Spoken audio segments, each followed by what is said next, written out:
नमस्कार। कार्यक्रम में आप सभी दर्शकों का स्वागत है, अभिनंदन है। कहा गया है कि सावन की बूंदों से धरती मुस्कुराती है, धान और मक्के की खुशबू भी महक जाती है।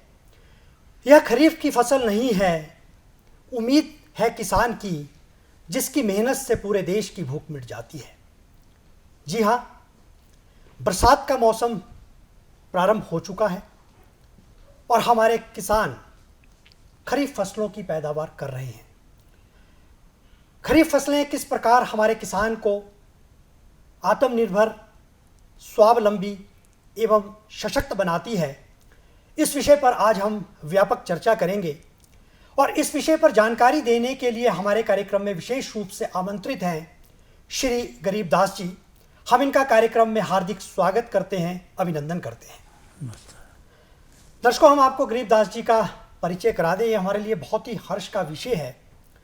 गरीबदास जी जिला कांगड़ा के पपरोला क्षेत्र से संबंध रखते हैं।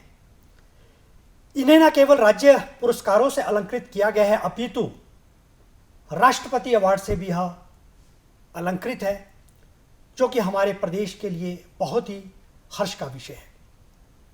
मेरे साथ मेरी सहयोगी समृति भी कार्यक्रम में जुड़ चुकी है। मैं इनका भी स्वागत करता हूं, अभिनंदन करता हूं।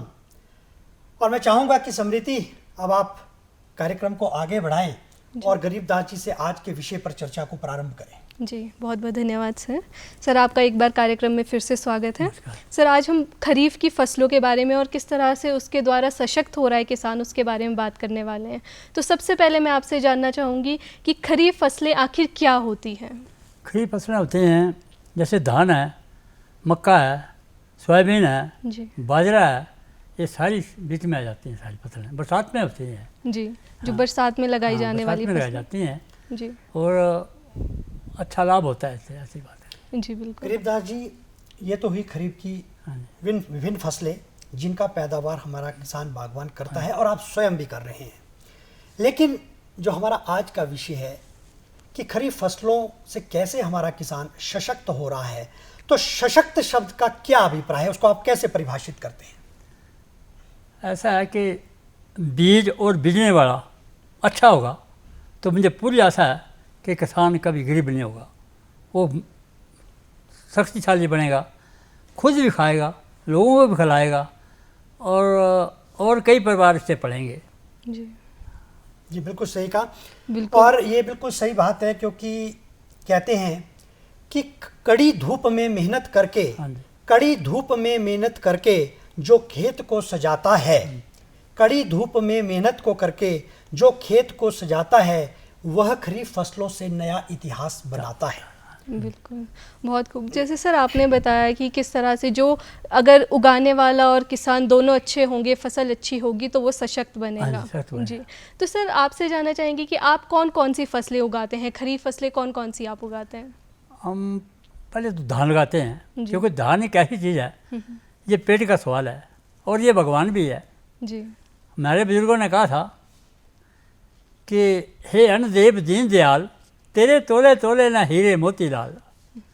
अन्न बिना सिद्धांति बुधारी, अन्न बिना कन्या रही कुआरी, अन्न बिना पुरुषा छोड़ गई नारी। अन्न बिना न होए कमीरा, अन्न बिना न होए कमाला, अन्न बिना न साधु फिरती माला। ये अन्न नहीं है तो कुछ नहीं है, अन्न ही भगवान है। बिल्कुल सही कहा आपने। और तभी कहा जाता है कि स्वर्ण रौप्य माणिक्य वसन अपि पूरिता तथैव प्रार्थ अंतेव कृष्कान भक्त तृष्णया। आपके पास सोना है, चांदी है, आभूषण है, भले ही सब कुछ, इन सब चीज़ों से आप परिपूर्ण हैं, लेकिन अंत में जो पेट है वो कौन भरता है? अन्नदाता, आप जैसे अन्नदाता। जी बिल्कुल, अन्न ही भगवान है। देखिए, जब हम खरीफ फसलों से सशक्तिकरण की बात कर रहे हैं किसान की, आपने बिल्कुल सही कहा कि अन्न किसान अपने लिए भी और देश के लिए, क्योंकि अन्न से हमारी जो खाद्य सुरक्षा है, क्योंकि खरीफ का एक ऐसा मौसम है, इसमें जो पैदावार की जाती है उससे हमारे अनाज के भंडार भरे जाते हैं, जिससे संपूर्ण देश का जो है प्रतिपूर्ति की जाती है। इसके साथ साथ पशुओं के लिए जो चारा है बिल्कुल वो भी इससे निकलता है। तो जैसे आप धान लगाते हैं, ज्वार लगाते हैं, बाजरा लगाते हैं, कपास लगाते हैं, अपने लिए तो लगाते हैं, लेकिन जब व्यावसायिक दृष्टिकोण से आप लगाते हैं तो किस प्रकार का इसमें जो है हमारे किसानों बागवानों को मेहनत करनी पड़ती है, कौन कौन सी परेशानियों से जूझना पड़ता है, इस पर आप बताएं। परेशानियाँ तो एक इसमें बहुत हैं, लेकिन मेहनत अगर आदमी अच्छे ढंग से करता है तो परेशानियाँ दूर हो जाती हैं। मेहनत करता है तो परेशानियाँ दूर हो जाएंगी। अगर लापरवाही करेगा तो किसान को घाटा पड़ेगा, तो किसान को घाटा पड़ेगा तो देश को भी घाटा पड़ेगा। अगर किसान अन्न नहीं पैदा करेगा तो फिर उसका रेट बढ़ जाएगा। हम कहते हैं कि बरसात भी बहुत ज़रूरी है। अगर धान के लिए बरसात बहुत ज़रूरी है, मक्की के लिए बहुत ज़रूरी है, फिर सोयाबीन के लिए भी ज़रूरी है। बरसात में जितने हमारे पौधे हैं पानी बरसात में लेते हैं, वो पूरे बरस के लिए लेते हैं। तो धान और पानी का पुत्र है, पानी से बगैर नहीं हो सकता है जी। पानी जरूरी है। तो धान बीज और बीजने वाला अच्छा होगा तो मुझे पूरी आशा है कि किसान कभी बिछड़ेगा नहीं और खुद भी खाएगा और लोगों को भी खिलाएगा। जी बिल्कुल। तो सर जैसे आपने बताया कि मेहनत बहुत ज़्यादा ज़रूरी हाँ, है। मेहनत बहुत ज़रूरी है। जी बिल्कुल, तभी एक अच्छा उत्पादन होगा, जी। किसान को भी फ़ायदा होगा और पूरे देश का, जैसे सर ने भी कहा कि पूरे देश का पेट भरता है एक किसान जब भी वो एक फसल उगाता है। तो सर जैसे आपने बताया कि बरसात में उगाई जाने वाली जो ये फसलें हैं, हाँ जी। तो ये फसलें बरसात में उगाई जाती हैं, तो ये किसानों के लिए क्या अच्छी बात है या फिर कोई चुनौतियाँ लेकर भी आती है ये किसानों के लिए? चुनौतियाँ अगर इसको समय पर बीजा जाए, हम्म, क्योंकि धान और ये जितनी भी फसलें हैं हमें इसको समय देखना पड़ता है कि समय कौन है।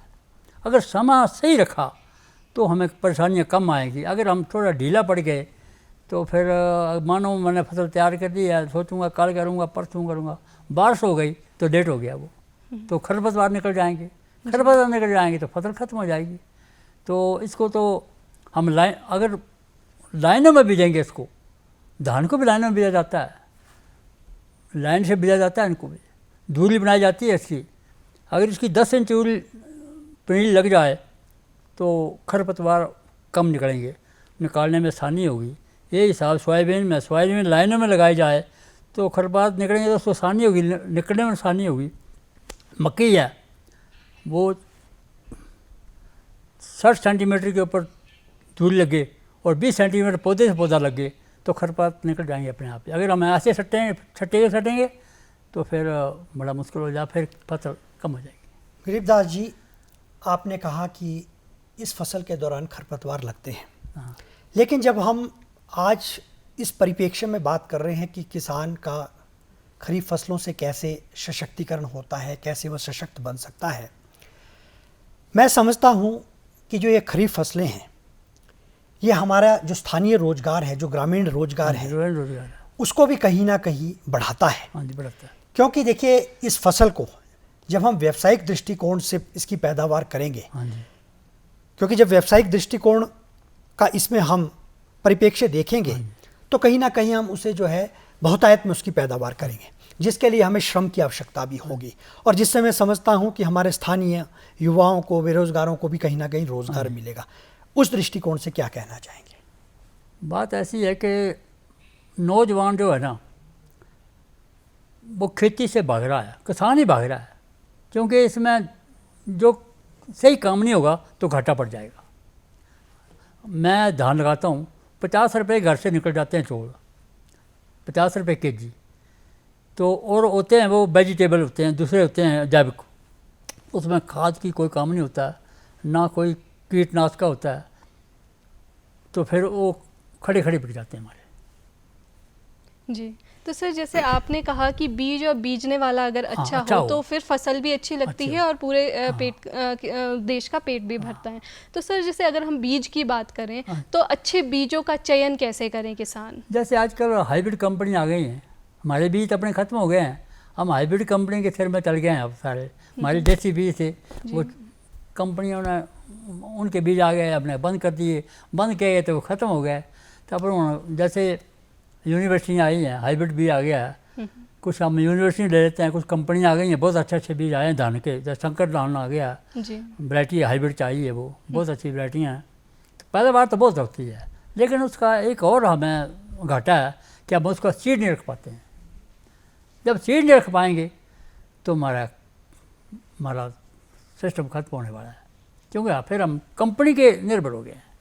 कंपनी एक बीज बेचती है और 3 बीमारियाँ बेचती है साथ, एक बीज दे देती है और 2-3 बीमारियाँ आती हैं साथ, फिर वो कीटनाशक भेज देते हैं कि इनको ख़त्म करो। उनका तो फ़ायदा हो गया, राशन तो बढ़ गया है, ऐसी बात नहीं है, राशन बढ़ता है। राशन जो पहले कम था उन बहुत ज़्यादा हो गया है।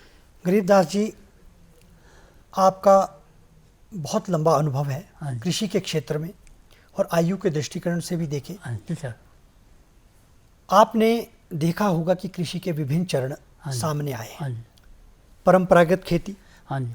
फिर एक हरित क्रांति का दौर आया हाँ जी। जब जनसंख्या का विस्फोट हाँ, हुआ, विस्फोट हुआ। हमें बहुतायत में खाद्यान्न की आवश्यकता थी, रसायनों का प्रचुर मात्रा में प्रयोग किया गया, ओके।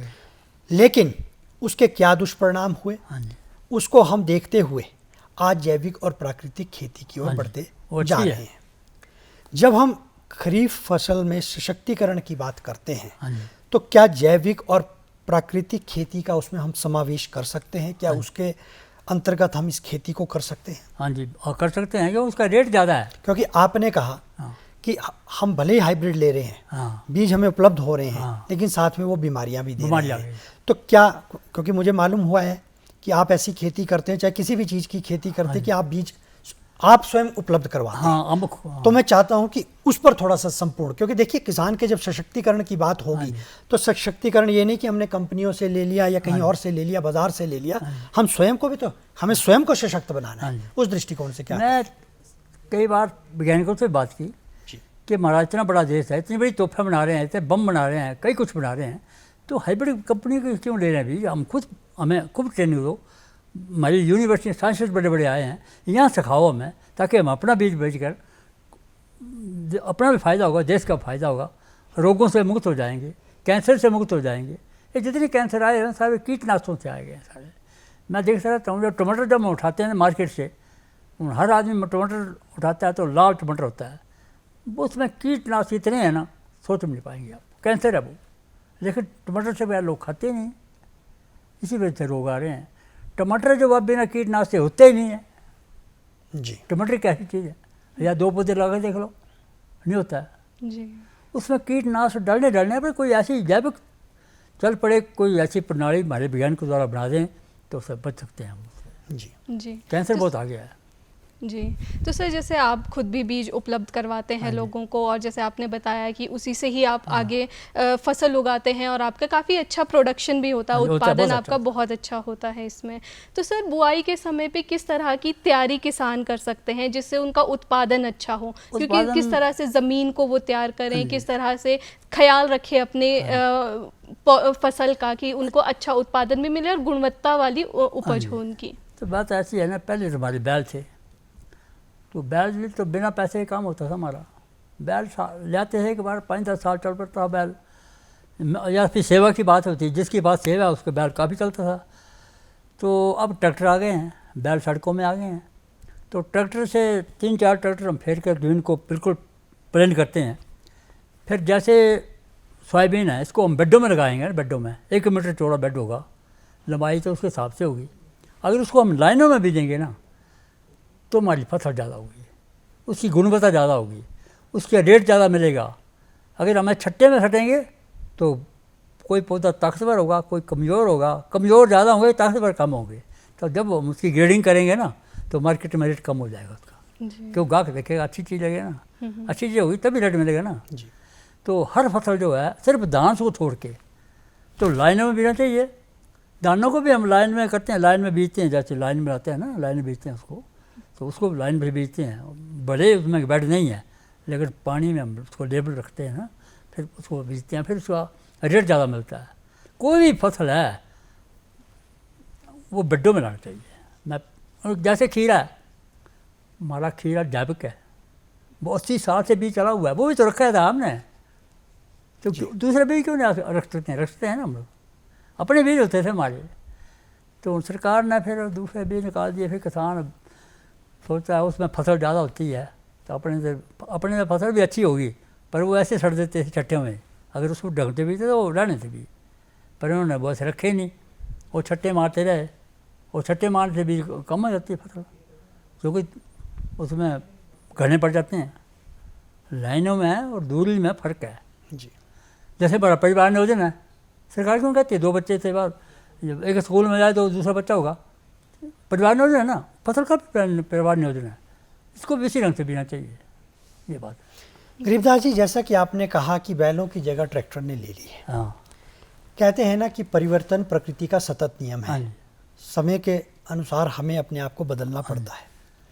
आज कृषि में आधुनिकीकरण आ चुका है, हाँ जी, ठीक है, आधुनिकीकरण का आना भी ज़रूरी है, हाँ जी, क्योंकि मैं उससे समझता हूँ कि किसानों को समय पर जो है सटीक जानकारी हाँ मिल जाती है, मिल जाए, मौसम का पूर्व अनुमान, हाँ अब ये फायदा है, आप ड्रोन के माध्यम से, बिल्कुल साहब, आप ट्रैक्टर्स के माध्यम से, अब तो आर्टिफिशियल इंटेलिजेंस का भी ज़माना आ ये चुका फायदा आ है, गया उसके ना। माध्यम से। तो जब हम खरीफ फसलों में सशक्तिकरण की बात कर रहे हैं किसान के, तो क्या कैसे देखते हैं इस आधुनिकीकरण को आप?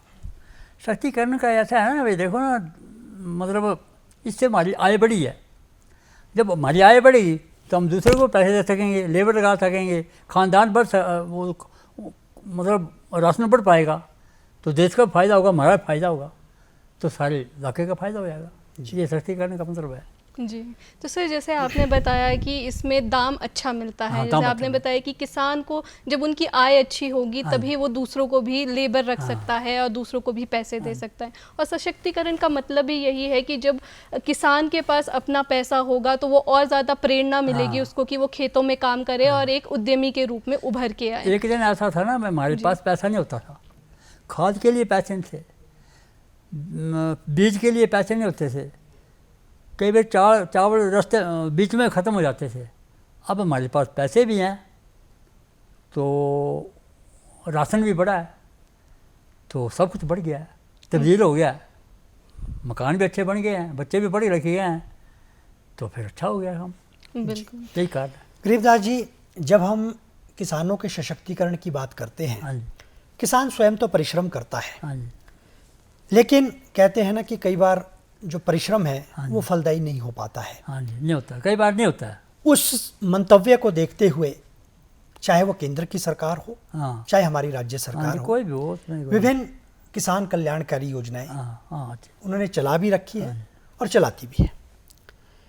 प्रधानमंत्री फसल बीमा योजना, हाँ जी, मैं समझता हूँ एक बहुत ही हाँ, बहुत अच्छी। महत्वपूर्ण योजना है, बहुत, क्योंकि देखिए आज प्रकृति अनुकूल नहीं है हाँ जी, अनुकूल नहीं, और इसके लिए बहुत से कारक हैं, चाहे वो मानवीय कारण है, चाहे प्राकृतिक कारण है।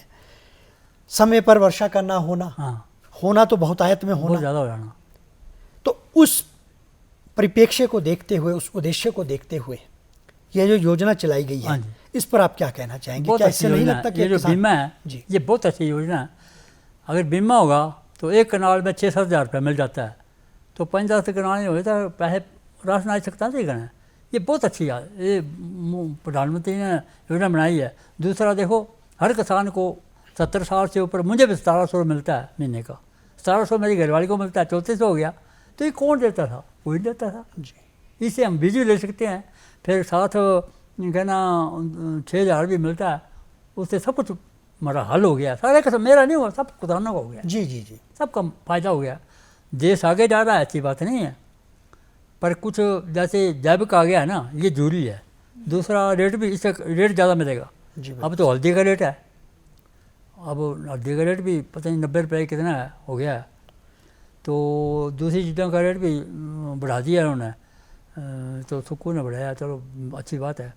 तो नहीं, आपने बिल्कुल सही कहा, क्योंकि देखिए जब हम सशक्तिकरण की बात कर रहे हैं तो ये सरकार की योजना में ही आते योजना हैं। बहुत सारी है। अब हमारे यहाँ पर जो है, अगर हम राज्य सरकार की बात करें तो उसमें जो है किसान खुशहाली जो योजना है, प्राकृतिक खुशहाली योजना किसान के लिए चलाई गई है, और उसमें जैसे कि आपने कहा कि एमएसपी भी निर्धारित कर दिया गया है। तो जब एमएसपी निर्धारित कर गया और खरीफ की फसलों के लिए और रबी खरीफ दोनों की फसलों के लिए, तो उससे जो है हमारे किसान को कहीं ना कहीं जो है, कहते हैं ना कि मान लीजिए अगर मान लो उसे फायदा नहीं होता है तो नुकसान की भरपाई भी उसकी हो जाती है। तो इस दृष्टिकोण से आप क्या कहेंगे? देखो ना, जैसे गाय है, गाय का दूध बढ़ा दिया, रेट बढ़ा दिया है, भैंस का दूध रेट बढ़ा दिया, कौन बढ़ाता था? कोई नहीं बढ़ाता था। जी, बिल्कुल। फायदा होगा किसान, भैंस गाय पालेगा तो फायदा है। मेरे पास भी गाय 8-10 किलो देती है, तो दूध तो मैं नहीं देता हूँ। लोग कहते हैं घर में बजा, मैं नहीं लेता, मुझे टाइम नहीं है, घी गा भेज देता हूँ मैं। तो आपके कहने का मतलब है जो ये एमएसपी वाला कदम है, ये भी किसानों बागवानों के लिए बहुत ही कारगर कदम। बहुत जी, अच्छा, बिल्कुल। तो सरकार की तरफ से कोई कमी नहीं, मैं किसी सरकार को गलत नहीं कहूँगा,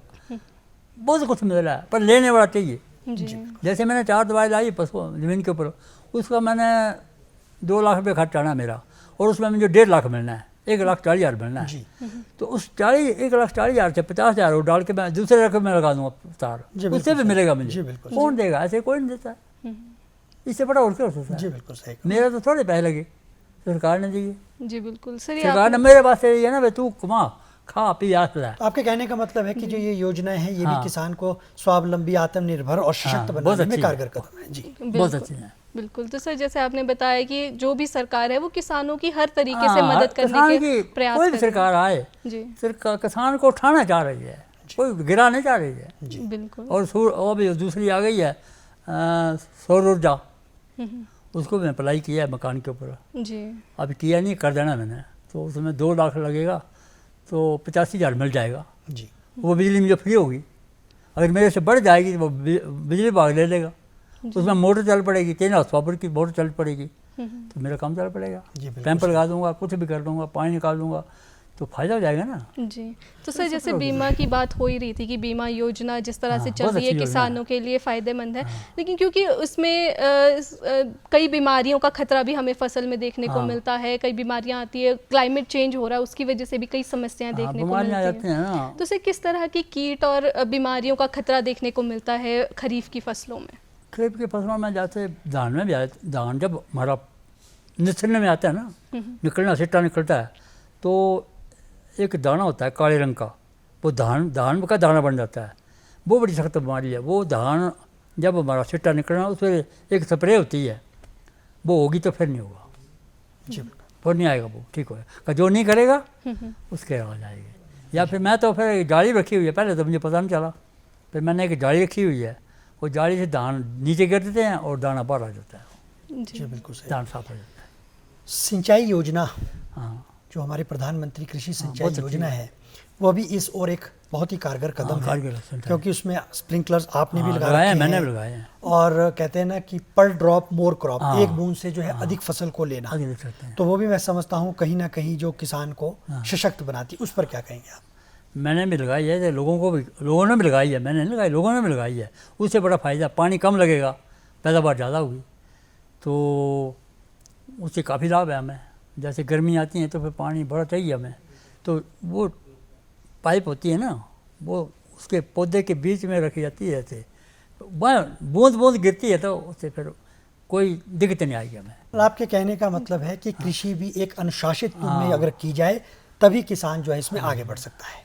हम डॉक्टरों से जाते हैं ना, वो कहते हैं कि यार ये गोली खानी शाम को, ये खानी सवेरे, जी बिल्कुल अगर मैं 3 खा जाऊँ तो वो ही बुरी बैठेगी। जी बिल्कुल। मेरी मतलब कहनी फेल हो ज़रूरत से जाएगी। अधिक किसी चीज़ का प्रयोग फसल में हानिकारक है, जी। और खेतों के लिए भी वही बात बहुत ज़रूरी। साबित बात वही होती है। है। गरीबदास जी, आप हमारे कार्यक्रम में आए, इतनी महत्वपूर्ण जानकारी आपने आज के विषय पर संपूर्ण परिप्रेक्ष्य में दी, और हम अपेक्षा करते हैं कि इसका लाभ हमारे सभी किसान बागवानों को और जिस भी दर्शक ने हमारे इस कार्यक्रम को देखा है वो उससे लाभान्वित होंगे। अब हम सभी को आप इजाज़त दीजिए क्योंकि कार्यक्रम समाप्ति की ओर है। हमें दीजिए अनुमति। नमस्कार। नमस्कार।